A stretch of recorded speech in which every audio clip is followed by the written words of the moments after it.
Good evening, everyone. Thanks for coming to Burlington High School tonight. This is Financial Aid Night. Tonight is geared specifically for senior parents. However, if you're not a senior parent, that's okay. You're still going to probably learn a wealth of information. Just a couple of things. My name is Joe Adebato. I'm the Director of Guidance here at the high school. Just wanted to let everyone know our guidance blog is transitioning to the new school website. So if you've been using the guidance blog, when you go to our blog the next time, you'll see a link to our new blog and our new guidance website. So I would encourage you to take a look at that. Just like our old blog, with this new blog, if you can put your email in, whenever we send out any kind of an update, you'll get an automatic email. And we still have a few events left this year for senior parents. We actually have a guidance breakfast next Wednesday. And that's just kind of a follow-up maybe to parents that missed our college planning night that we had last week. We had a college planning night last Thursday. If you went to that, great. I wouldn't go to the breakfast next week, but if you missed it, or if you did go and you still had some other questions, certainly reach out to your son and daughter's counselor, but you could stop by the breakfast. All the counselors will be there, and that would just be for any last-minute questions. We have an agenda, but it's like a loose agenda where we're covering a couple of things. But again, keep that in mind. That's more for the college planning. In terms of financial aid, we're very, very lucky to have Catherine Nelson here from Brandeis. She's been, did I say your right last name? I did. Okay, just had to check. Catherine's been working with Burlington for several years now. One of the events that Catherine's helped out with in the past is something called it was called FAFSA Day. Now I guess it's technically still FAFSA Day. And it will be November 6th. It's a Wednesday. And basically that event, we will have financial aid officers from a variety of colleges and universities right here in Massachusetts. They come right here to the high school. Parents can either go to the cafeteria or the library. You can bring your own laptop or use one of our laptops in the library. And you can fill out and complete your financial aid form. You can fill out the FAFSA form, and you can get some live help. So you'll probably hear a little bit more about that tonight. The other thing, and this is the last thing I'm going to mention, the Burlington Scholarship Program. It's a very, very robust program. It's not one person kind of controlling all the scholarships. It's a combination of a variety of organizations and families in town that contribute to the program.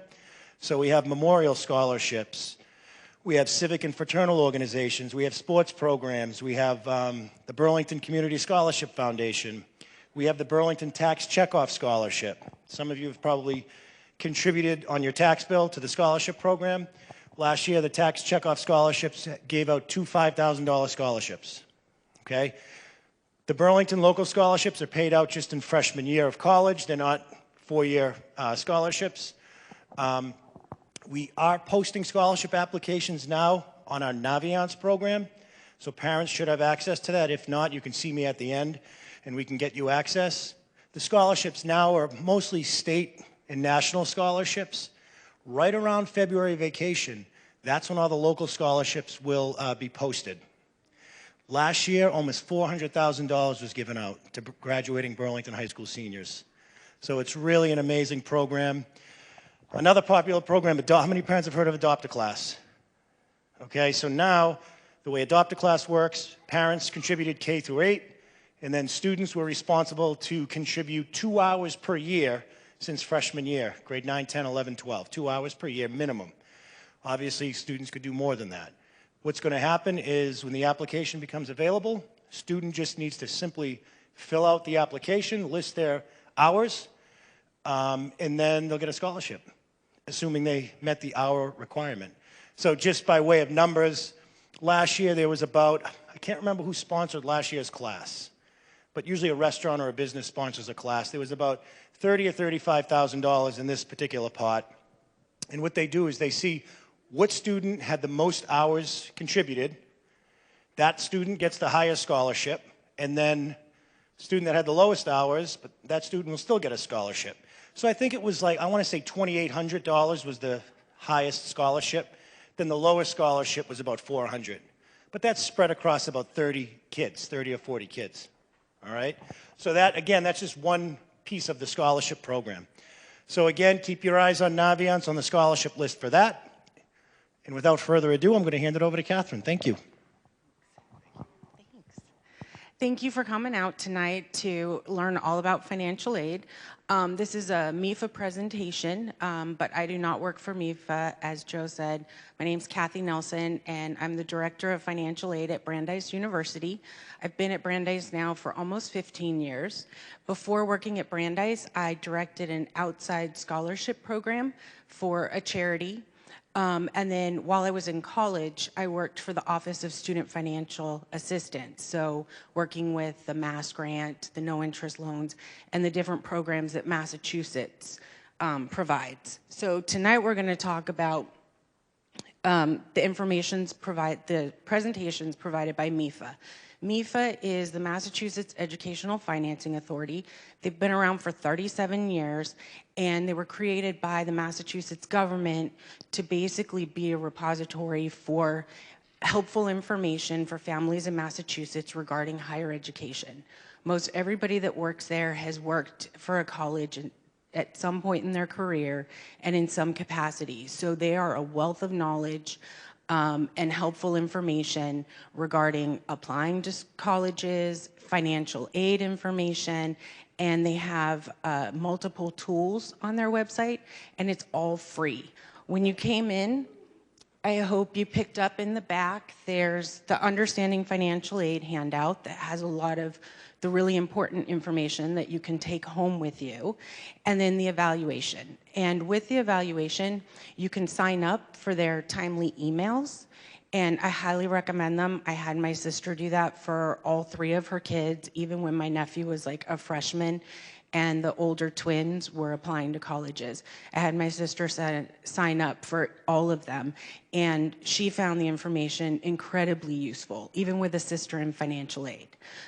So I highly recommend it. They're not trying to advertise things to you. They're just trying to provide free, helpful information. They've been around for 37 years, and you can also follow them through social media.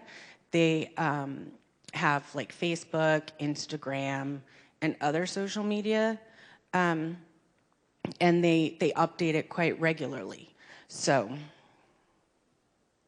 some of the topics that we're going to cover today is we're going to talk about the types and sources of financial aid. We're going to review the application process. I'm going to explain and give you a general synopsis of how we in the financial aid offices make our decisions. And we're going to talk about some options for paying for college, as well as for some free resources that are available to you. I will pause after each topic to see if anybody has questions regarding that topic. So if we go across a slide and you have a question, write it down. I will pause so that we can discuss those if we need to. So the first topic is types and sources of financial aid. And what is financial aid? Financial aid is money provided to your students to help them afford college. We have our 3 main types. Our favorite type is called gift aid. That's grants and scholarships. That's the free money that does not have to be repaid, and that is what we essentially prefer. But there are 2 other types that are considered self-help. It's where the student's helping themselves. They are student loans provided by the federal government or the Massachusetts government, and then there's work study. And work study allows a student, it doesn't get applied towards billable charges, but it allows a student to work on campus and earn a paycheck to assist them with their out-of-pocket expenses while they're in school. I highly recommend that. A lot of times parents will say, I don't want my student to work, I want them to spend all their time studying. I work at a college. I guarantee you, just because a student's not working doesn't mean they're necessarily studying. That being said, Work Study is also an awesome opportunity for students to have additional connections with other people on campus. They work in our offices, they work in admissions, they work in the athletic facilities, food services, childcare, labs. So it's a great way for them to build their resume and their connections on campus.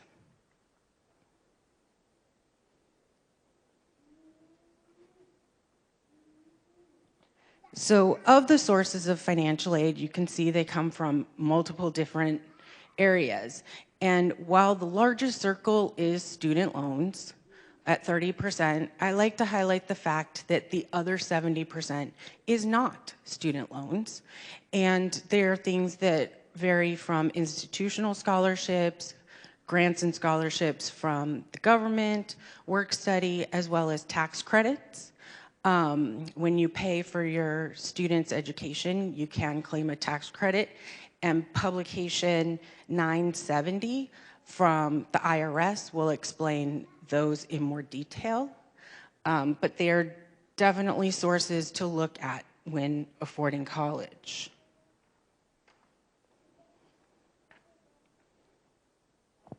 So for the sources of financial aid, we have the federal government, and they have grants for low-income students. They have the Stafford loans that do have limits on the amounts, but they are available to students, and they don't require a cosigner. They are in the student's name. They also have the tax incentives. Massachusetts has grants and scholarships, as well as tuition waivers and loans. And the website that you can go to is listed so that if you are wondering if your student will qualify for a tuition waiver, you can check. Students only qualify for one tuition waiver, so they might receive there might be multiple reasons why they would qualify, but they can only get the value of one tuition waived. Colleges and universities offer a lot in terms of scholarships and grants, and as well as other agencies. Like Joe was explaining, all of the scholarship opportunities offered through Burlington. And there are over 1 billion outside scholarships. I used to direct an outside scholarship for people in the footwear industry. So if a student or their parent worked in the footwear industry, they could receive from $500 to $15,000 a year to go towards their education. So there's a lot of things out there, it's just finding them. And we are going to talk about some of the free resources available so you can help your student find those opportunities.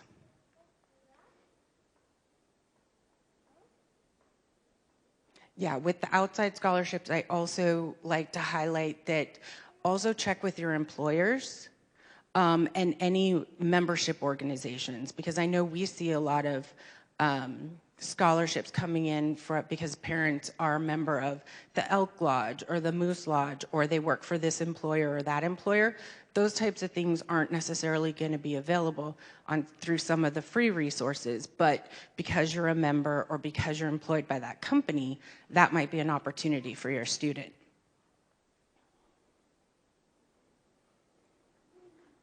So here's additional details about the federal student loans that I was talking about. They're called Stafford loans, and the application, which we'll get into, is the FAFSA. They are limited in the amount that a student can receive. The amounts listed are the maximum amount. So a portion each year could be subsidized by the government, depending on if the student has financial need. The subsidy is that the government is paying the interest while the student is in school. If it's unsubsidized, it's still a better value than a private loan, and it's based solely in the student's name. The student doesn't have to have a cosigner. They tend to have lower interest rates, better borrower benefits, and many of their repayment terms are based on a student's income once they're out of school and working. And they are deferrable while the student is in school, at least half time, and that includes if they go on to graduate school or for a professional degree like medical school or law school.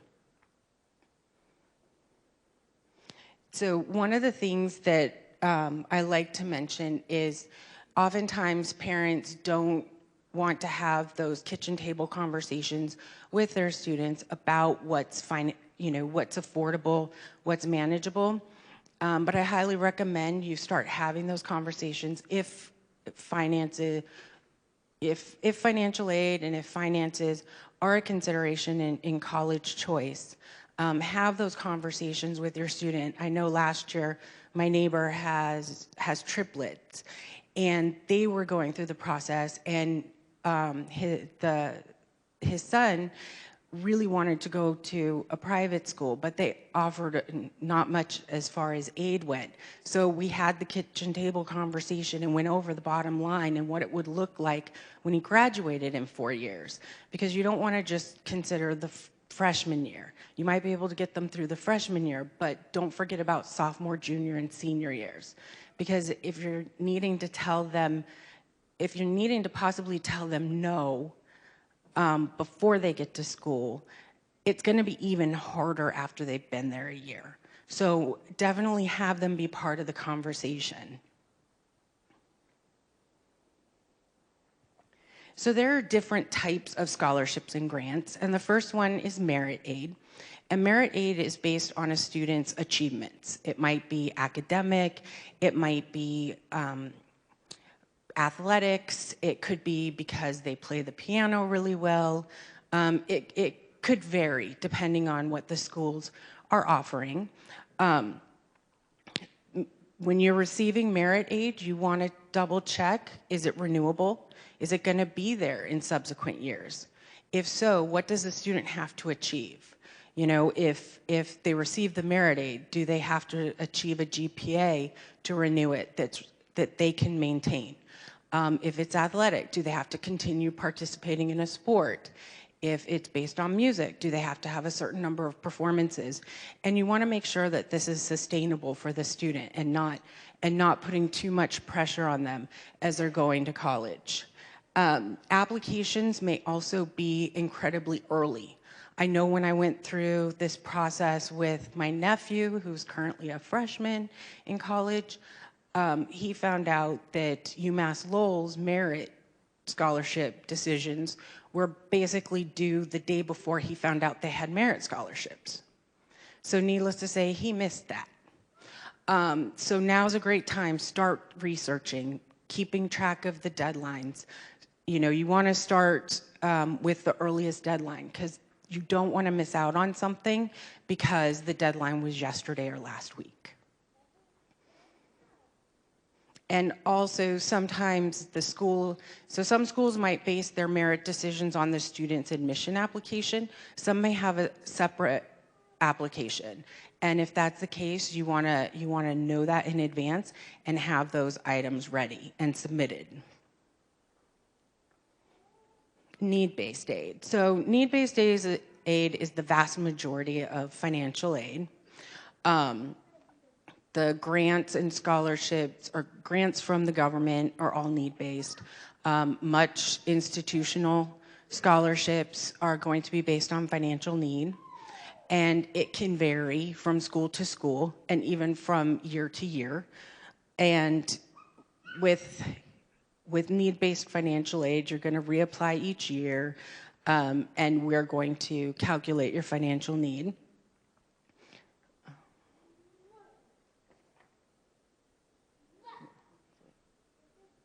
Yeah, eligibility for need-based aid is based on a standardized formula. Unfortunately, we are not at the point where it's not a cash flow analysis of what income you have and what expenses you have.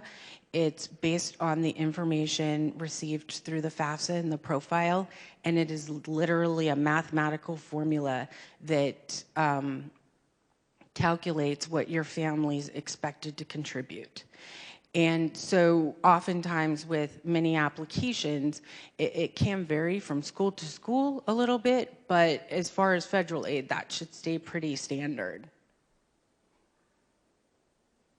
So does anybody have any questions about the types or sources of financial aid so far before we dive into the application process? Is everybody pretty much terrified of this whole process? Okay. Well, I'll let you know. Oh, it's being recorded. Joe has my contact number if you have future questions after this, and we will be back here for FAFSA Day, November 6th. So on to the financial aid applications. So one of the most important things that I'm going to stress multiple times tonight is deadlines. You don't want to miss the deadlines. So check deadlines and the required application materials. MIFA has an awesome tool on their website where you can track the different colleges your students interested in applying to and track what's required for their financial aid application and the deadlines, so you know which ones you need to focus on first and in what order. Deadlines can be as early as October and November. The applications are now open, so start looking at them now.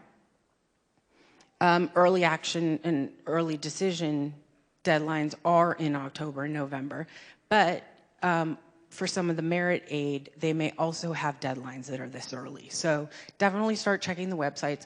All the deadlines should be easily found on each college's website. Oh, yeah.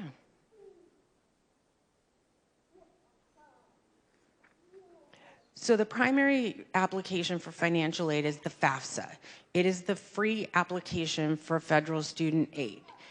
When you Google FAFSA, you will get usually 5 or 6 websites that come up first before the FAFSA.gov website. Only use the FAFSA.gov website. If anybody tries to charge you to complete a free application, run away and find the FAFSA.gov website. If you have questions, there are resources like FAFSA Day. You can call a college financial aid office. We answer FAFSA questions all the time. So you don't need to go to a paid website. You can file it free online. The FAFSA is the application for all federal aid, for Massachusetts aid, and many colleges, it's the only application they use. For Massachusetts, the deadline is May 1st, so you want to make sure you file your FAFSA before May 1st. As an incoming student, most of your deadlines are going to be before May 1st anyways, but you always, being residents of Massachusetts, file it before May 1. The FAFSA has a tool called the IRS Data Retrieval Tool. It allows you to go online and retrieve your information, income information from the IRS, so you don't have to type in your income, your taxes paid. When you use the IRS data retrieval tool for security purposes, once it's imported, it will tell you it's imported. It will not show you the data. But trust that it's there if it tells you it's there.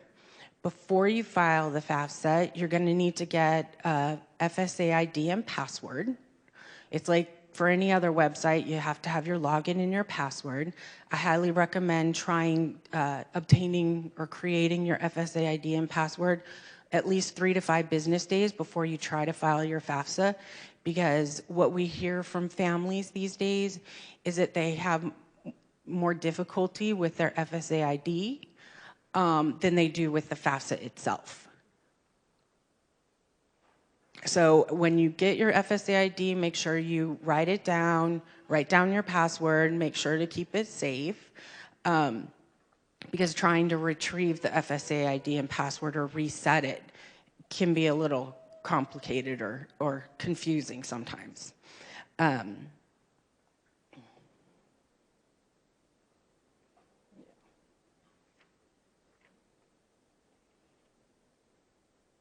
Oh, FAFSA also now has a mobile app that you can download on your phone to complete it on your phone. I know our students and families prefer it online, like using a regular computer. They find it easier. I know the IRS data retrieval tool is now available on the FAFSA app. On the FAFSA app, a student has to enter their information and a parent enters theirs separately. Whereas when you're doing the FAFSA online through FAFSA.gov, you can just do it all at once.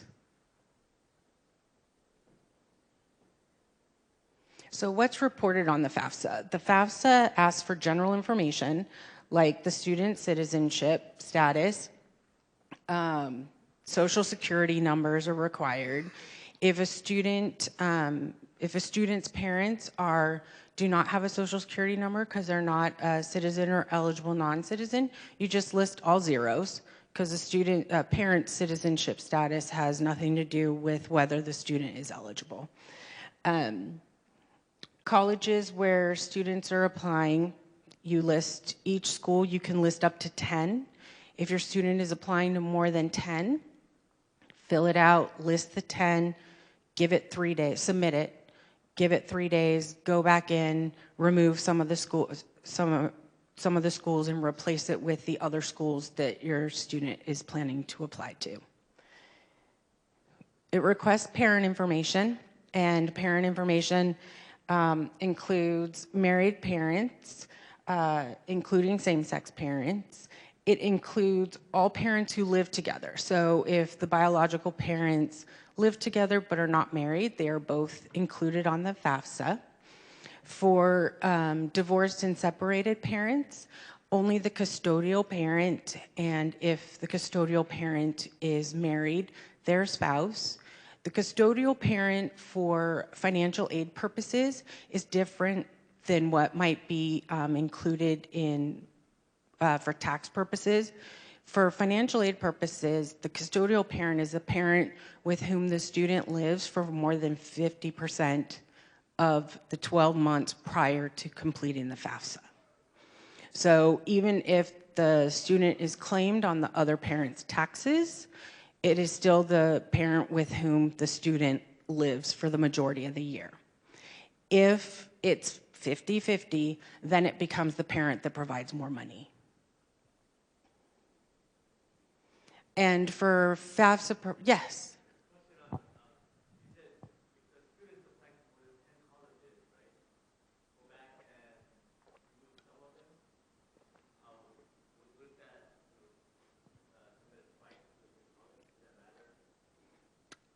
I hear what you're saying. Yeah, they'll get another, when you submit it again with the new colleges, they'll get another student aid report electronically with your, so the question is, once you remove some schools and you add some new ones, do the other remaining schools get the FAFSA again? Yes, but nothing's changed. You can remove all of them and then just add in the new schools. But then if you go to correct your FAFSA, then the other schools aren't going to get the data. So we usually just say swap out and remember which schools you swapped out.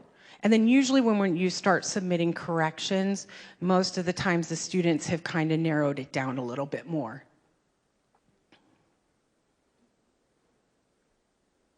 Okay, so for the FAFSA, legal guardians are not considered parents. They're not included in the FAFSA at all.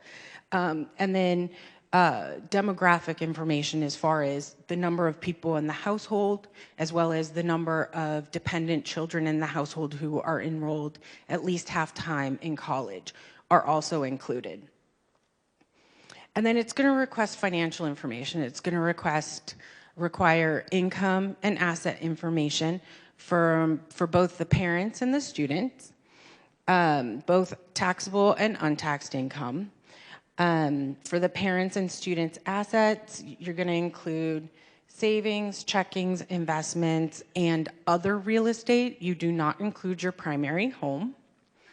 You also include 529s are considered a parent's asset. They're not considered a student's asset. And you're not going to include the value of your retirement, life insurance, or the value of a small business. And small businesses are defined by businesses that have fewer than 100 employees and that the parent owns at least 51%. So you don't include those businesses on the FAFSA. And unfortunately, as of today, debt is not included anywhere on the FAFSA. For your investments, you are reporting the net value. So if you have debt against your investment, like other property, like a rental property, you have a mortgage, that would be included because you would be listing the net. But like your credit card debt, your auto debt, that's not listed anywhere. Yes. So if we use the IRS retrieval tool, will we not have to enter the income? Correct. If you use the IRS data retrieval tool, you won't have to enter any of the income elements except for your earnings, because it's going to ask, like, of the AGI, how much did you earn, how much did the other parent earn? And then the other questions that would come from, the answers that would come from your tax returns are imported. The asset questions you still have to answer. When you do it online, though, there's skip logic. So based on your income, the FAFSA will ask you, are your assets higher than this amount? And if they're not, they'll ask you if you want to skip the questions. And can you retrieve both your taxes? If the students filed taxes, yes, you can also retrieve their information as well. Yes. If you have 529 plans or any budget for a younger child, do those still have to be claimed on this? So the question is, if you have multiple 529 plans in different children's names, are they all included under the parent's assets? Yes, it is. Yes.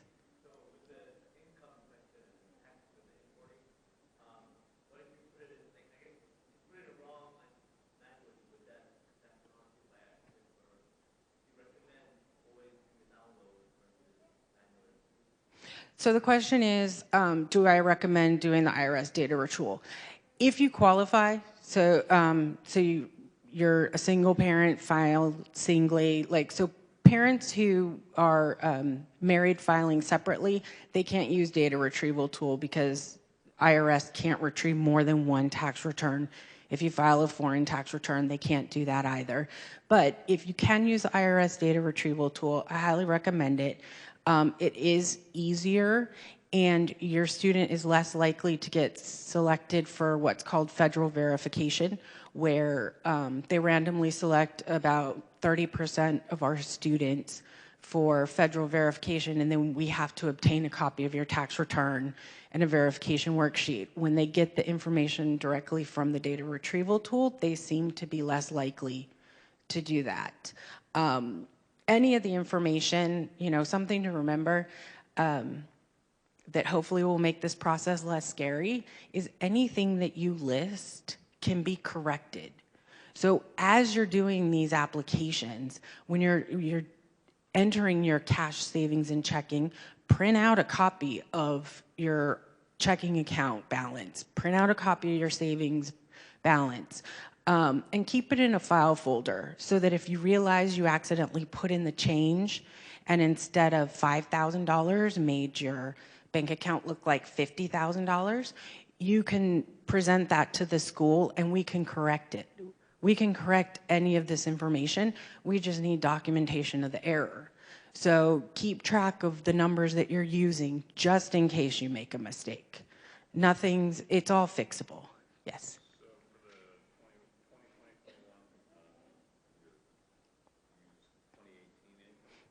Correct. So great question. For the 2021 academic year, you do use the 2018 income. Everybody's usually like, well, why? That could be so outdated. We started doing that because families were having difficulties filing the FAFSAs for students going to college when they were guessing what their income was. The applications would be due like February 1st, and they hadn't even received their W-2s yet. So the whole process went to what's called prior. One of the reasons that is we have the ability to do that is because we in the colleges have are able to look at special circumstances. So if your 2018 tax return was an anomaly, maybe you had an IRA distribution, or maybe you sold a property, or something that was, unusual, or a parent lost a job. you can have that conversation with the financial aid office and see if that's something that can be factored in with documentation, where we would basically override the information that you're providing. But you initially, with your first application, have to provide the 2018 tax return information.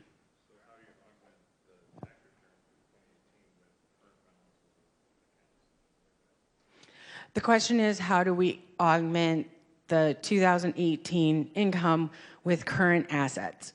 The theory behind it is that income stays relatively the same, and assets are a snapshot as of the day you file. So if, say, you got paid today and you're paying all your bills tomorrow, file on Saturday, because the assets are a snapshot. Yes, it not the most logical, but families have an easier time completing the applications on time. So there are other financial aid applications. Again, for every school, they're going to require the FAFSA. Some schools, mostly private schools, also require the CSS profile.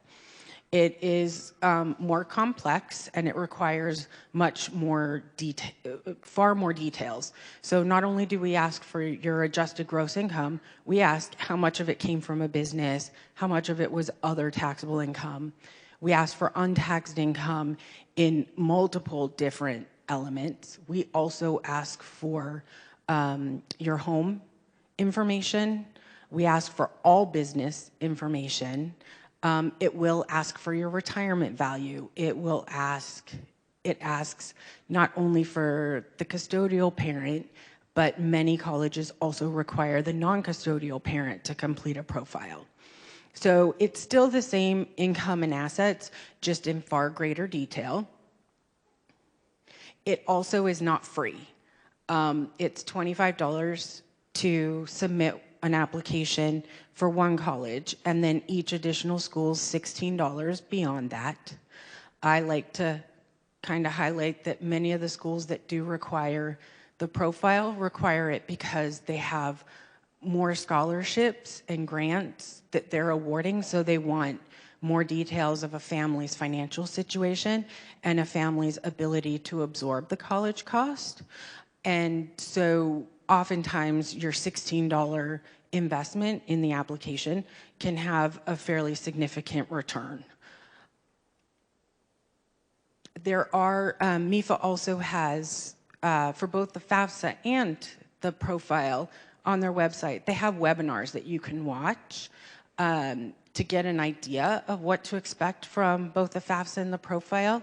I also know Joe was saying, I've been here for the past several FAFSA days, and I work at a profile school. So while at FAFSA day we can't necessarily complete your profile with you, we can answer many questions. And I know some of the other volunteers from other colleges who also require the profile will also be here.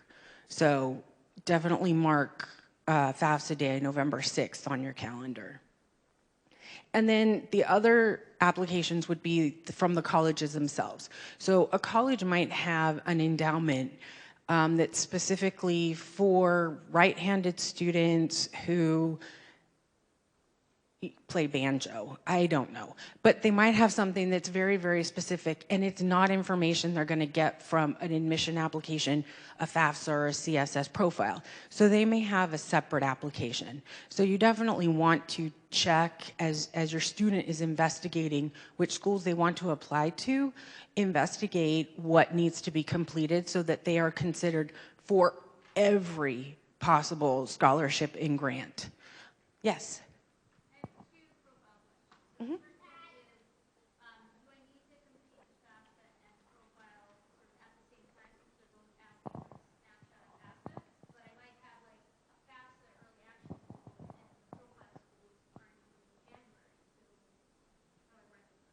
So the question is, do you have to file them on the FAFSA and the profile on the same day? You don't. You want to make the deadlines. However, because assets, the income information, even though it's more detailed, is still going to be the same. It's 2018.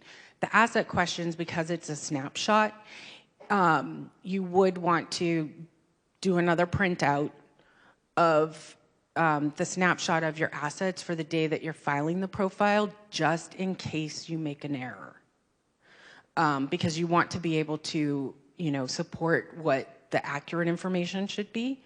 So I would definitely do a separate set of printouts if you can.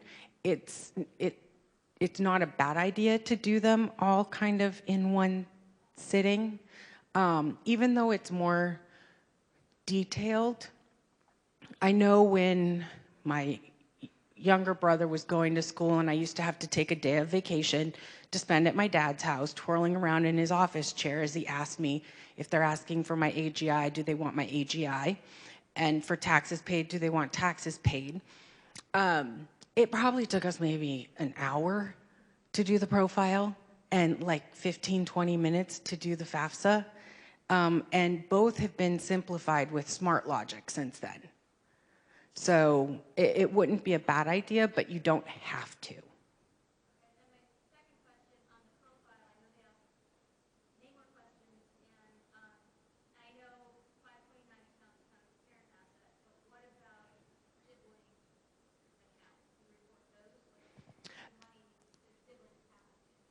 So the question is, on either application, do you report the siblings' assets? On the profile, it does ask for sibling assets. So that would be their cash, checking, and any checking savings and any investments that they might have in their names. Yes?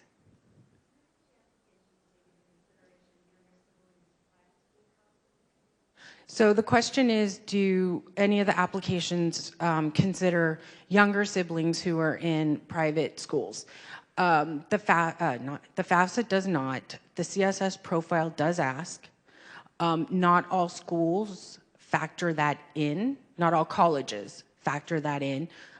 There are a bunch. I know, I think BC does, College of the Holy Cross, Yeshiva University.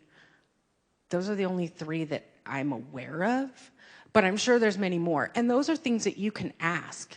You can ask, call the financial aid office, because I know, especially in Massachusetts, we're all pretty transparent. If you call me and ask, I'm going to tell you, no, Brandeis doesn't factor that in.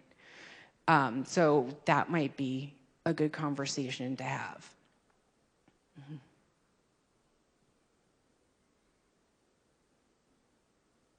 Okay, so what happens after you apply? We're going to get all the information from your FAFSA and your CSS profile, and if I work at a college, that has a separate application, that information, and I am going to basically run your information through a formula. And the students will also receive a student aid report electronically, and what is it? They also receive an email with the information from the profile. Double check both, because as much as you think you didn't enter the change, make sure that your home value that you listed on the profile was correct and that you didn't make it $5 million instead of $500,000, because those things can definitely affect our calculations. So as I mentioned before with the FAFSA and using the IRS data retrieval tool, yes? I have a question about the timeline that you're talking about. So you mentioned that for FAFSA it's May 1st deadline. So the Massachusetts deadline is May 1st, but colleges could have a deadline of November 1st. That's why you want to check the college's deadline. Because you want to make sure that you're completing it by the earliest deadline. So if out of all the schools your student's applying to, if the earliest deadline is November 1st and the latest deadline is March 1st, you want to make sure you file it by November 1st because all the other schools are going to receive it. Is there a relationship between the Common App versus the FAFSA, or so the question is, do you have to do the Common App at the same time as the FAFSA or the profile? Are the deadlines the same? That can vary from school to school. So I know at Brandeis, we keep ours the same because we find that it's less confusing for families, but we just started doing that maybe three years ago. Before that, for a student applying early decision that had a November 1 Common App deadline, their financial aid deadline was November 15th. If they were applying regular decision and had like a February 1st deadline, their financial aid deadline was February 15th. But families found that confusing. So that can vary from school to school. I just like highlighting the Massachusetts deadline because the number of students that we have from Massachusetts who would qualify for a Mass grant, but didn't because they missed the deadline, even by a day, you know, that could be $2,800 that they just missed out on because they filed their FAFSA a day late. So that's why I like to make sure, like, if all the schools that your student's applying to, you know, if they have later deadlines, you know, just always make sure that you do it by May 1. So verification is something like the 30% or so FAFSAs will get selected for verification, and then we're required to obtain additional information like signed tax returns and a verification worksheet just to verify the information that you listed. Don't think you made a mistake or had an error. We have students who have no financial need that qualified only for an unsubsidized Stafford loan, and the federal government makes us obtain their signed tax returns and a verification worksheet. It's about 30% of our students. So it can run the gamut. Just know that when the school asks you for that information, just submit it. For private schools that are requiring the CSS profile, many of us will actually request your tax returns anyways as part of the financial aid application. So you would just submit your signed tax returns, business returns, W-2s. It's just part of the process. Yeah, of course. So every college in Massachusetts adheres to the May 1st deadline, their earlier deadline, or So the May 1 deadline is for Massachusetts grants, no interest loan, any of the financial aid that comes from the Massachusetts government. As far as the colleges, they might have any deadline whatever the college decides to set can be their deadline. that's also based on the FAFSA application. Correct. Yeah, because Massachusetts aid is, their only application is the FAFSA. So for students going to a community college, they might not decide to go or they might not enroll until August. But if they didn't file their FAFSA before May 1, they won't be considered for any aid from Massachusetts.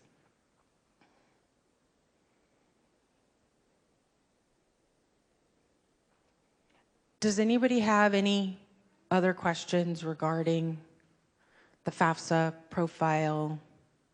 Yes. Do you find that people apply for some of these before they even send in applications for colleges? So the question is, do we get financial aid applications before we get Common Apps? Oh yeah, we get lots of them. They never get loaded to our system. So what happens if we get a profile or a FAFSA for a student that never submits their FAFSA? The data never gets loaded.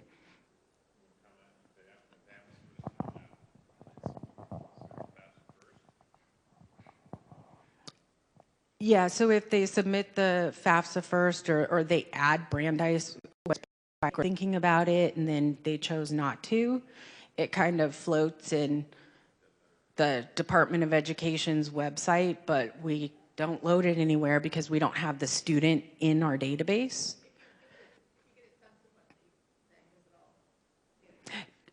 Great question. So what happens if we get the FAFSA and it's in the Department of Ed's stratosphere, and then we get the Common App after the fact. Once that student is loaded into our system, it'll match up. And that is one thing that you want to do. If you are applying for financial aid, whether it's the FAFSA, the profile, the FAFSA requires Social Security number for the student. The profile does not, it's optional. Common App, it's optional. However, that's the number that gets how the FAFSA and the yes, that's how the FAFSA and the CSS profile match up to your student.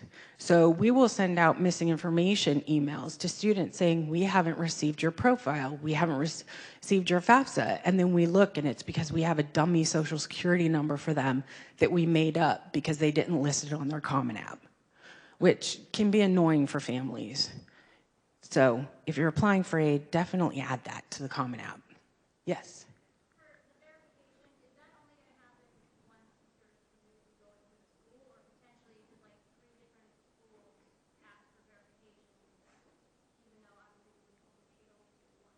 Great question. So when the FAFSA is selected for verification, and when it is, when you get your electronic student aid report, on the comment screen, it tells you whether the FAFSA was selected for verification and whether the college is going to request the documents up front before the student's matriculated. They may, because oftentimes they want to make sure that the information they have is accurate, because we hate sending out a preliminary tentative aid package to a student and then receiving tax returns and information showing that the parents had made an error and having to take money away. You know, if it's the reverse and the student qualifies for more money, that's awesome. But if they qualify for less, parents feel like it's a bait and switch when it was just, I'm sorry, you didn't list your deferred compensation or you misreported your earnings. For the FAFSA, yes. Yes. So how do we make our decisions? Now that we've run your income and asset information through our formulas, we then subtract it from the cost of attendance to calculate a student's financial need. And when we're talking about cost of attendance, we're not just talking about billable charges like tuition and fees and room and board.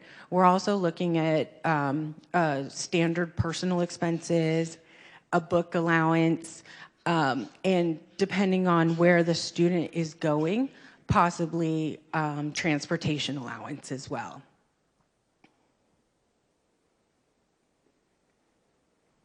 So the expected family contribution, and both MIFA.org has some calculators you can use. College Board has some calculators you can use. FAFSA has FAFSA Forecaster. I highly recommend you kind of visit those sites, plug in your information. I have never met a family, whether the EFC was $300, $3,000, $30,000, or $300,000, that they feel that they can afford. So it's going to be a shock. So if you have a chance, complete some, use some of the calculators and tools available so that you kind of have an idea of what it's going to look like. It is not what we expect you to be able to write a check for. It is basically your ability to absorb the cost of 1 year of higher education when compared to basically every family on the planet. So definitely use those calculators. The federal formula is the same for, you know, across all schools. The institutional formula, which is the CSS profile, can vary based on a school's policies. And it's based on the assumption that the family has the primary responsibility to pay for college, and that the colleges and the government are supplementing the parents' ability to absorb the cost.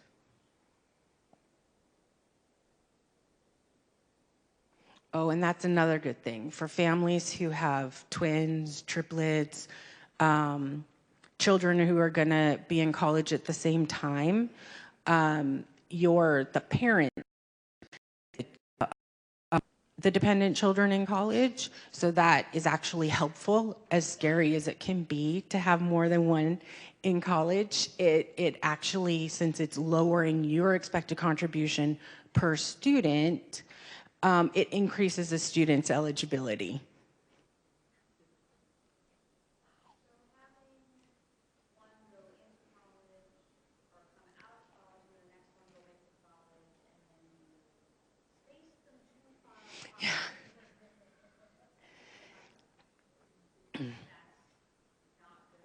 Oh, it's not bad. Yeah, unfortunately, there's no place to include that, and I guarantee they don't want to wait. Yeah. So other tools available online are called net price calculators. And all colleges are required to have one on their website. Some are very, very easy. They're on the admissions page. They're super easy to find. Some, not so much. But they're very good tools at giving you a ballpark of what type of aid your student may qualify for at that college. Some of the net price calculators will even ask for like GPAs and class rankings, because they will let you know whether your student is likely to qualify for merit. So those are very helpful in possibly adding new schools to the list or eliminating some schools.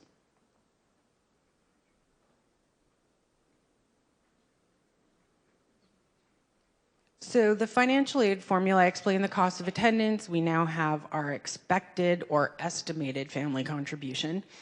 And the remainder is a student's financial aid eligibility. And that is where we are going to basically package as much aid as we possibly can to benefit the student,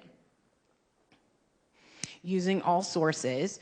But I like these slides, these next couple slides, because as we were talking about assets and including siblings' assets and 529s for siblings, you can see from this slide that the formula is primarily income driven.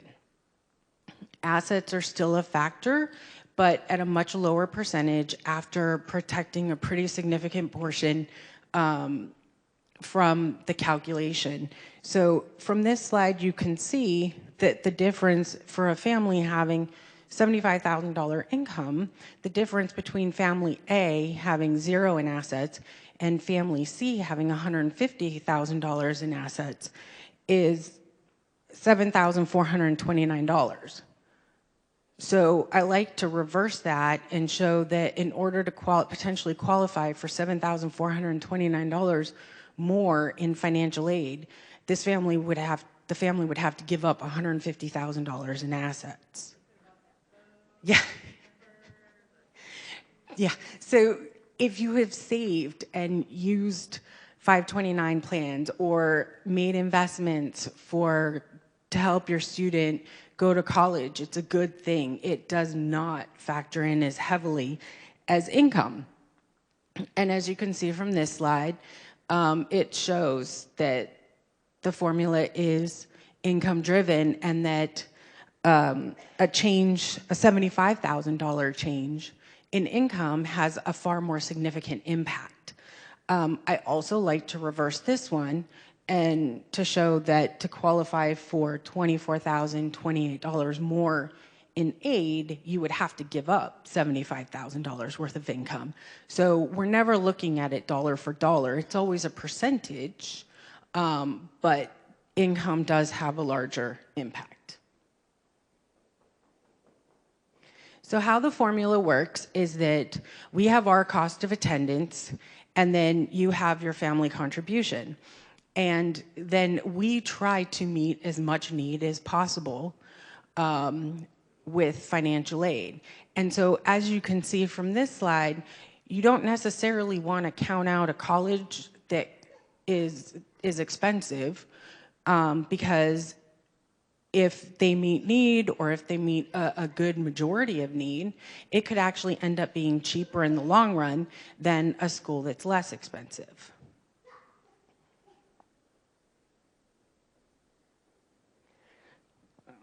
I'm just gonna. So what happens is that, not all colleges are able to meet calculated financial need with financial aid. We try to do our best with the resources that we have. The first thing that goes in is the family contribution. So the student now has financial need, and we will post all federal, state, anything a student qualifies for, and then we will start posting our scholarships and grants that a student qualifies for. Of the 8,000 colleges and universities in the US, about 80 meet need. The others are not able to. And so when there's an unmet need, like in this illustration, you have the $5,000 EFC, but then you have $5,000 unmet need. That then becomes the responsibility of the family. So at this school, the cost isn't the $5,000 EFC, it's actually $10,000. So those are the things that you want to look at when you're comparing aid packages that your student receives, so that you know what the bottom line is going to be for your family.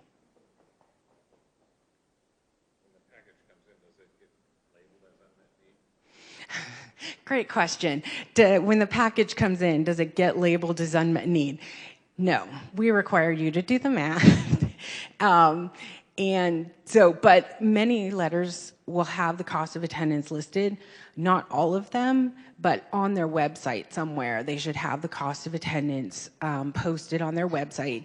And MIFA has an awesome tool that you can plug in and save the name of the college cost breakdown, and then you can plug in the financial aid that was offered so that you can compare our favorite kind of aid, scholarships and grants, loans that have been awarded, and then what the bottom line is for you. And that's going to be where you're going to see probably your calculated family contribution, but also the unmet need.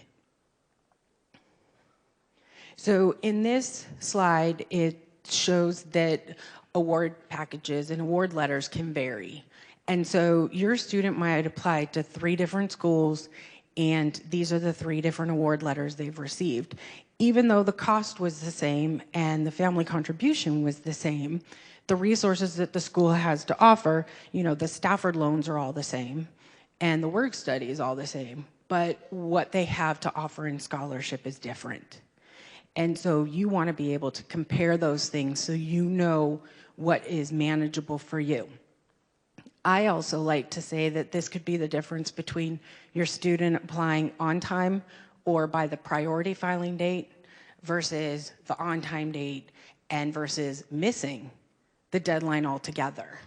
So, highlighting those deadlines again, because you really want to put your student in the best opportunity to receive as much gift aid as possible. So the types of aid that they offer can also vary. So you can see on this slide that while the cost is still the same at 40 of all 3 schools, and the EFC is still the same at 5, they make it look like they're all leaving the same amount of unmet financial need. But if you look at the details, those award letters are nothing alike. So for College A, they're offering the student $27,500 worth of scholarship and grant, which is what we want. And then College B actually put in a parent loan. That parent loan is not special. You can, if you're eligible to borrow that at College C, you can borrow that at College A. So using a tool like the MIFA tool that breaks that down kind of highlights it a little bit more so that you're comparing more apples to apples and not seeing something like this and having all the letters laid out in front of you and thinking that they're the same because the bottom line's the same, because the bottom line is not the same in those letters. The comment was it's really hidden unmet need. It absolutely is. That's why when we were talking about types of financial aid, I didn't include parent loans or private loans because those aren't considered financial aid. They're considered resources, but they're not financial aid. Does anybody have any questions regarding that information? Yes.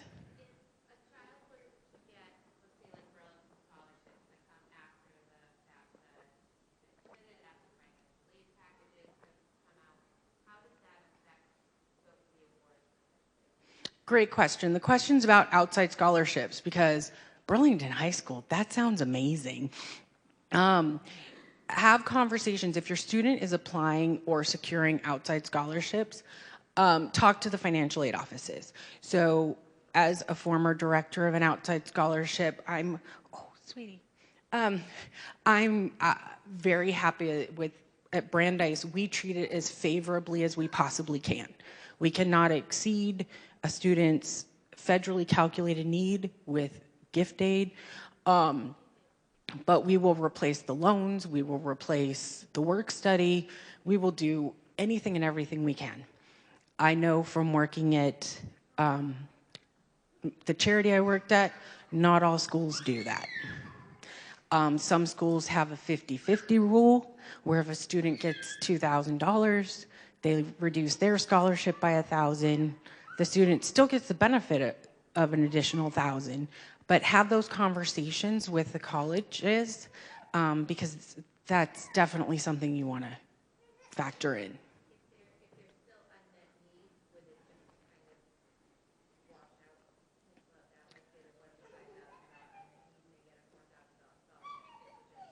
So great question. If it is at a school that has unmet need, would the outside scholarships go towards that unmet need? In theory, hopefully, but I can't speak for all schools. If a school has a 50-50 rule or has some sort of policy established, they have a policy established. So I can't speak for those schools, but I would think that if you asked, they would tell you, because we're very upfront with how we treat outside scholarships. And did you have a question in the back?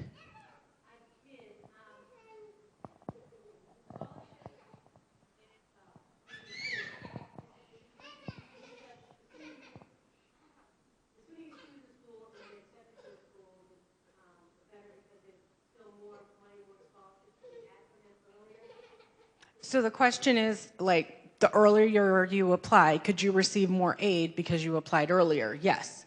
Some schools do operate on a first-come, first-served basis. So once they've depleted their funds, they've depleted their funds. So bottom line for us is that we need to fill out the financial stuff at a good time for us, but yet we want to do it as quick as possible because we need to make that decision too. Correct. That's why I always say use the MIFA tool and then basically go with the earliest deadline and start there first. And so if the earliest deadline is November 1 and all the other schools require it February 1st, submit it by November 1. That means you're extra early for the other schools.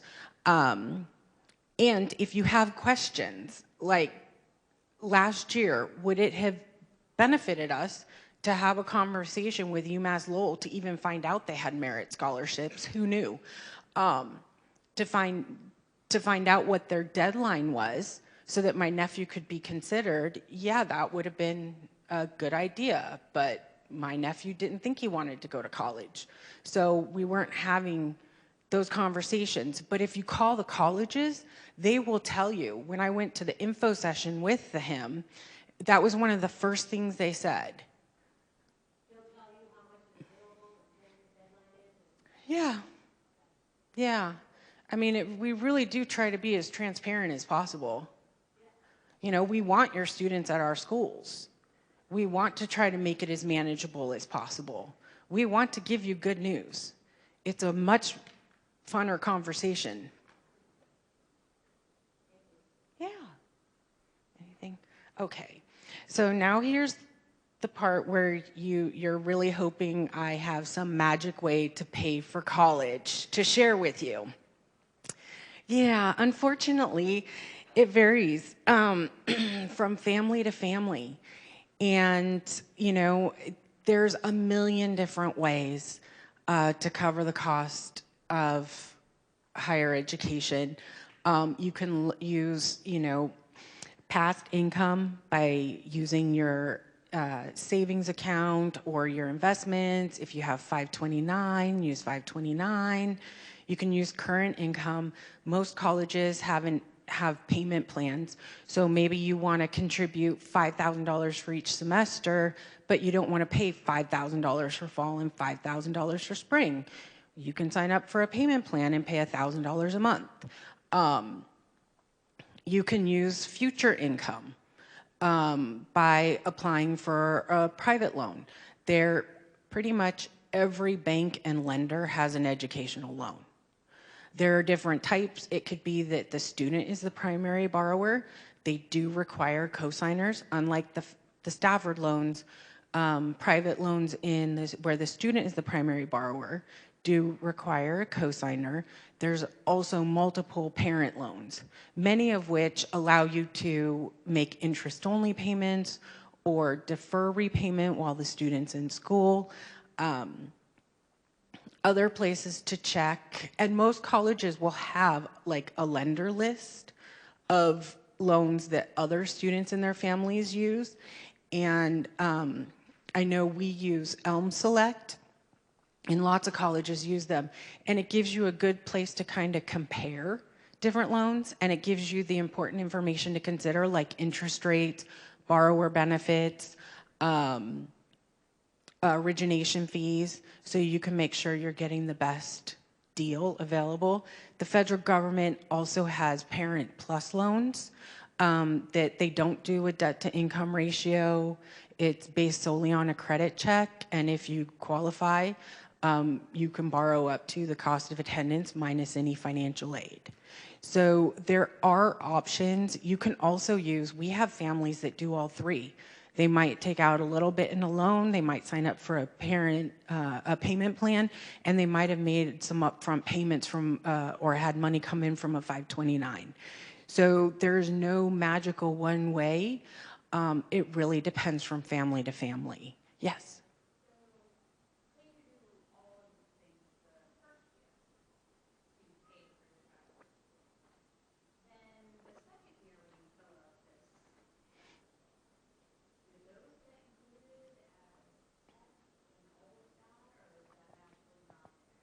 So the question is, like, if you are borrowing to cover the student's cost for their first year, is that factored in anywhere as a sophomore?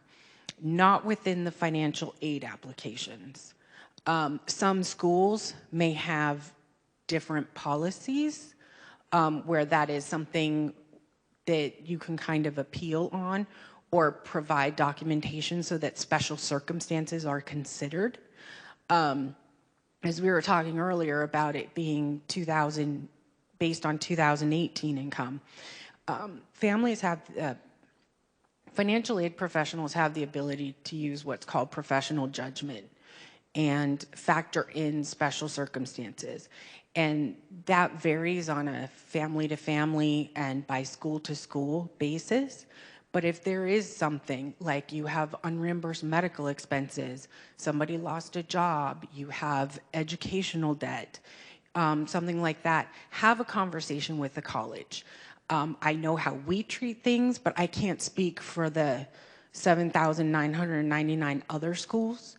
But it can't hurt to have the conversation.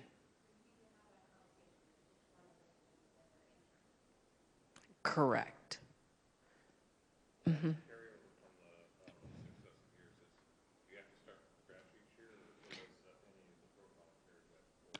Great question. So each year, do you have to start from scratch when you're completing the FAFSA and the CSS profile?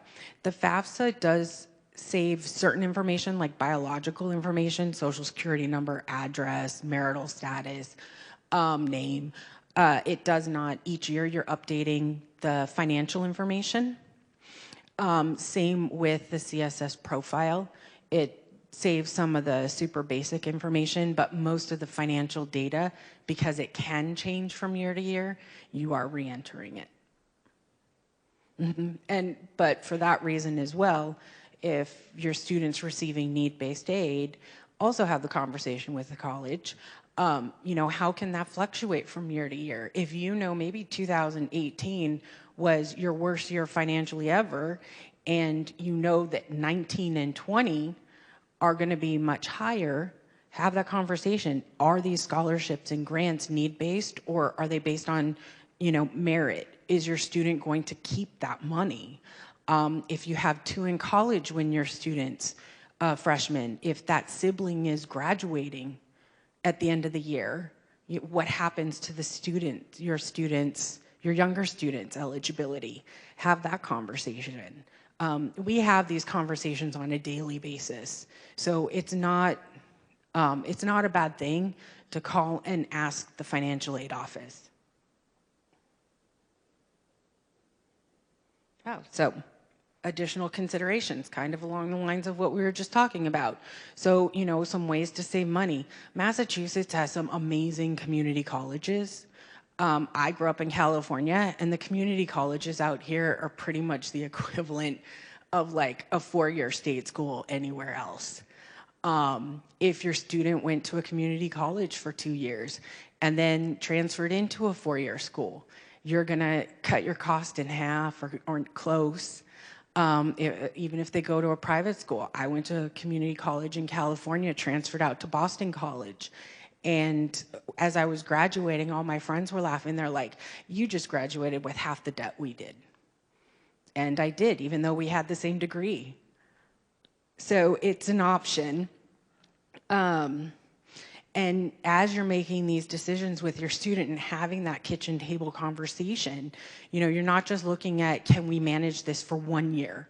Because your student's not going to graduate in 1 year. You want to make sure it's manageable for 4. And if you have more than one, how is that going to impact the ability to send the others to school? We have families who they might have a 529 and then they exhausted it within 2 years, and they still have other students, younger children who are coming along. You want to make sure it's going to be manageable for the family, not just for the one student. And also look at, when you're looking at loans, like I mentioned, my nephew who missed out on all sorts of stuff because he didn't consider himself college material.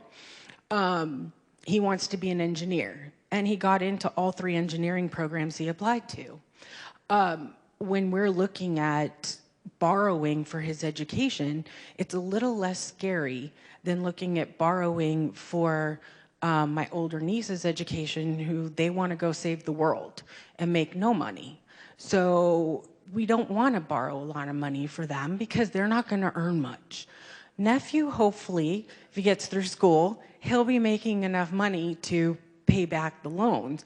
But you want to have those conversations as well. Incoming students don't necessarily have to know exactly what they want to do with their life, but if they're going in knowing they want to save the world, it might not be the best idea to go to the highest, net price college. And also, is the student planning on going to grad school? Because that's an additional expense. If you're going to be borrowing, it can't hurt to just pull up your credit score. There are free places, I forget, Equifax and Trans and a lot of places. People probably have the free resources because so many websites are getting compromised. You might have, check your credit score, make sure that if you're going to need to borrow, you have that option. And then once you get the financial aid packages, which should come relatively around the same time as the admission decision, if you don't, call the school and find out when you should expect it. Sometimes you find out they were requesting additional information that you didn't know about. So once you get all those, compare them and compare the bottom line. Not just the bottom line from what that letter looks like, but make sure you're comparing apples and apples. So this is more information about the different programs.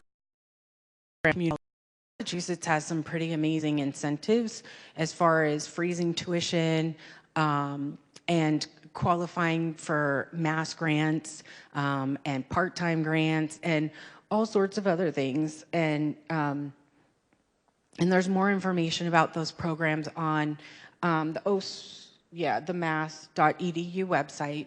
They also have an arrangement, a reciprocal agreement with other states in New England. So like if Massachusetts state schools don't offer a program and it's offered in another New England state, you can oftentimes get in-state tuition rates at those schools. And there's more information online about those. Now we're coming to free resources. Does anybody have any other questions about paying? Yes.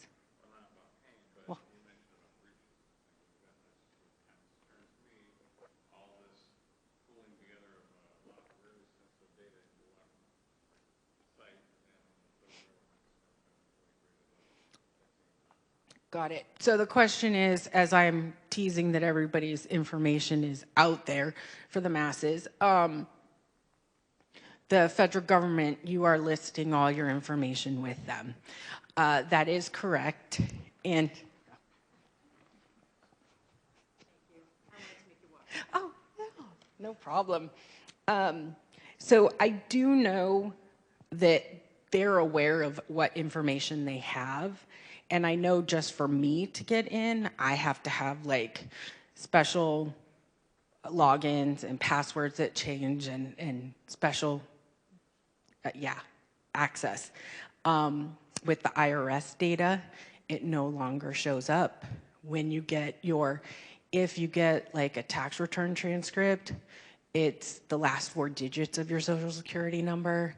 It's the first 2 letters of your last name, the first letter of your first name.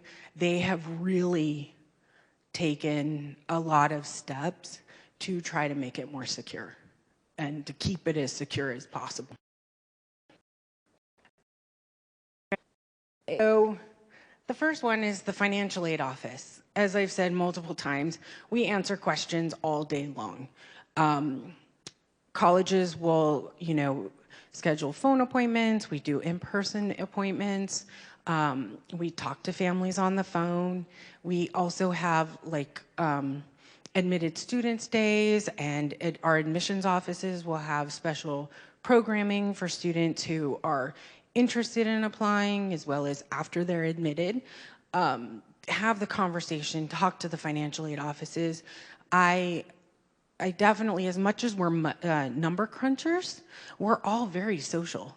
We like meeting with families. We like helping families.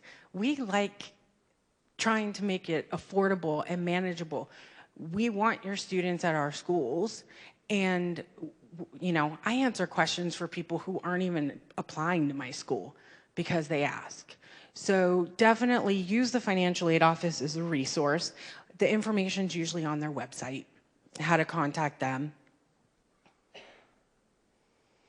National and community resources, FAFSA Day.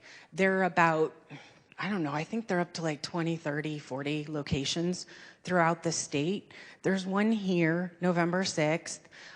You can go to the FAFSAday.org website and register for this location. You can also, if maybe you're out of town on the 6th or you can't make the 6th, you can look online and it will show you all the other locations and times. Not all of them are during the week. Some will be on the weekends.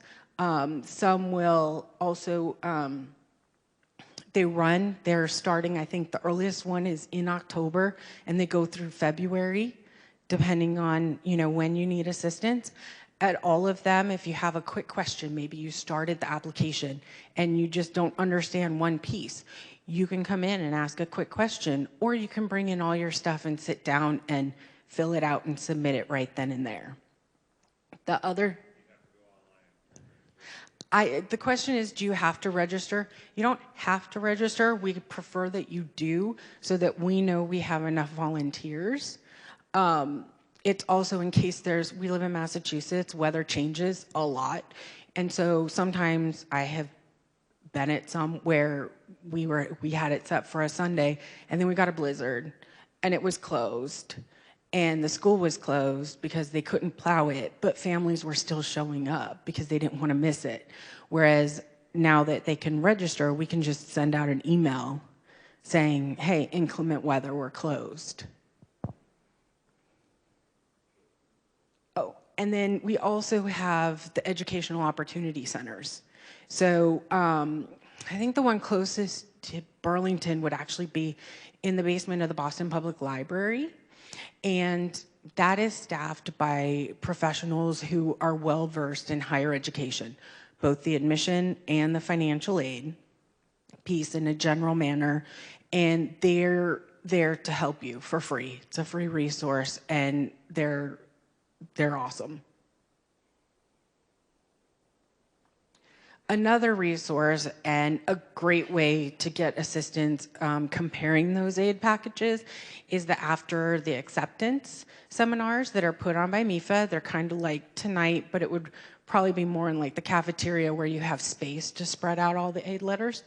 And there's volunteers from different schools, and we help you compare your financial aid letters. They also go over general financial aid concepts like we've discussed tonight, the college bill and what you should be expecting from those, more detail about college loans and private loans, as well as what to ask the financial aid office. So if you have special circumstances, you can ask a financial aid professional what steps you should take or how you can word it.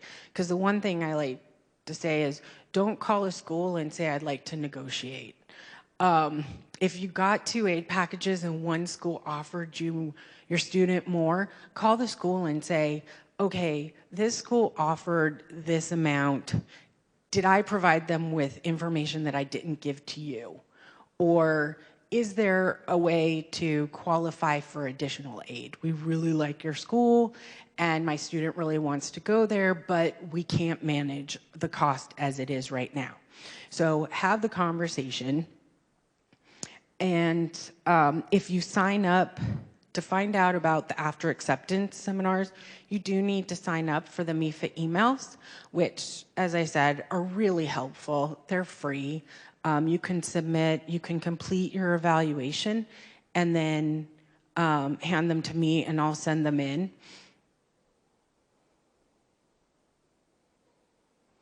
So what can you do now? You can complete your evaluation, sign up for the MIFA emails, get an FSA ID and password if you don't already have one, because as I said, that seems to take families a little bit longer than completing the FAFSA. Research the deadlines and the required applications at each of the schools that your student is considering. Sign up for the webinars through MIFA, the FAFSA webinar, the profile webinar. They have a lot of different webinars, and it's all excellent information, as well as their college admissions and financial aid timeline. There's one in the handout that you received, but this one's a little bit more detailed. Connect with them on social media, like Facebook and Instagram, because as things come up, like last year when the IRS data retrieval tool was down and causing a lot of confusion for families, MIFA was absolutely on top of that, like notifying the families of Massachusetts, and on social media, letting families know that that was that it wasn't the families doing anything wrong, it was just that the IRS data retrieval tool was down. So does anybody have any additional lingering questions? I will stick around in case you have something you don't want to ask in front of the group. And if you have future questions throughout this process after you've started and you're not sure who to contact or who to call, call Joe. Joe knows my number. He'll get you in touch with me so that, like I said, I answer questions that aren't just from Brandeis families. So feel free to give me a call if you have any questions. So anything else? Well, thanks for coming out and spending your Thursday night.